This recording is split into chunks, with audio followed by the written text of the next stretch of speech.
মধ্যে রাসূলুল্লাহ সাল্লাল্লাহু আলাইহি সাল্লাম তিনি আলাদা করছেন, মাজুর যারা তারা আলাদা থাকবে, তাদেরকে যাওয়ার দরকার নেই। নাবালিগ যারা আলাদা থাকবে তাদের যাওয়ার দরকার নেই।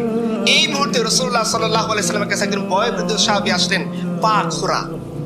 আল্লাহ এক পা ঝামেলা থাকার কারণে আল্লাহ বললেন তুমি থাকো, তোমাকে আল্লাহ তাআলা রুখসত দিয়েছে, তোমার পা সমস্যা, তুমি দৌড়াইতে পারবে না, তুমি ঘোড়ার বেগের সামনে তো টিকতে পারবে না, তুমি থাকো। তিনি এসে বলছেন, ইয়া রাসূলুল্লাহ, আপনি কি চান না আমার এই খোঁড়া পা সহ আমি জান্নাতে যাই? আল্লাহ রাসূল আর কিছু বলেন নাই। এই ব্যক্তির তামান্না থেকে আল্লাহ রাসূল আর কিছু বললেন, বলছে চলো।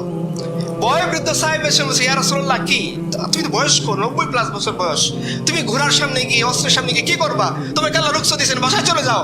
বলতেছে, ইয়া রাসূলুল্লাহ, আপনি আমার একটু আরজিটা শুনেন। বলছে, কি আরজি? বলছে, কালকে রাতে আমি আমার ছেলেকে স্বপ্ন দেখছি বদর যুদ্ধে শহীদ হয়েছে। আমাকে বলছে, আব্বা তুমি আর কত দুনিয়াতে থাকবে, আসো দুজনে মিলে জান্নাতের ফল খাবো, ব্রেকফাস্ট করবো, আসো। বলছে, ইয়া রাসূলুল্লাহ, এই দৃশ্য দেখার পর দুনিয়ার কোনো কাজ আমার মন লাগতেছে না, আমার মনে হচ্ছে আমি ছেলের সাথে ইফতার করবো, আমি রোজা রাখছি আজকে, আমার 10 টাকা তামান্না, আমার ছেলে বলেছে আব্বা আসো আমার সাথে ইফতার করতে হবে। ইয়া রাসূলুল্লাহ, আমার এই কুচকারো চামড়া নিয়ে আমার ছেলের সাথে ইফতার করতে চাই, আমাকে নেবেন না? রাসূলুল্লাহ সাল্লাল্লাহু আলাইহি ওয়াসাল্লাম আর কথা বলে নিয়ে নিছে।